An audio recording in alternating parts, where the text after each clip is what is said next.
Hi అండి, నేను మీ doctor Sharath, sports and musculoskeletal physiotherapist. చాలా మంది డాక్టర్ దేనికోసం హార్ట్ యూజ్ చేయాలి, దేనికోసం కోల్డ్ యూజ్ చేయాలి అని అడుగుతున్నారు. హార్ట్, కోల్డ్ ఇది రెండుమే పెయిన్ మాడ్యులేటర్ అంటారు. ఏం చేస్తుందంటే నర్వ్ని సూదనింగ్ చేస్తుంది.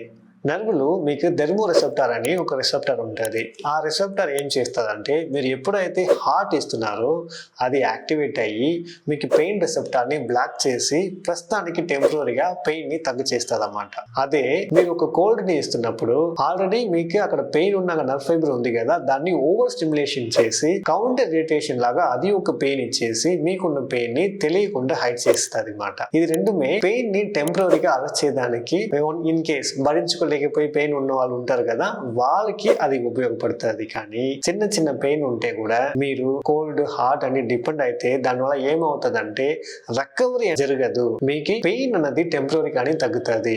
సో ఇలా మీరు ఫ్రీక్వెంట్ గా చేయడం వల్ల ఏమవుతుంది, మీరు దానిపైన అడిక్ట్ అయిపోతారు. కానీ మీరు ఆ ప్రాబ్లం ఎందుకు వచ్చింది, అసలు అక్కడ మసిల్ ఏం జరిగింది, అక్కడ బాడీ పార్ట్స్ లో ఏం జరిగింది అని చూడకుండానే ఆ ప్రాబ్లం ని మీరు పెద్దగా తీసుకుని వెళ్ళి ఆ ప్రాబ్లం ఇంకా పెరగడానికి ఆ ఛాన్సెస్ వస్తుంది.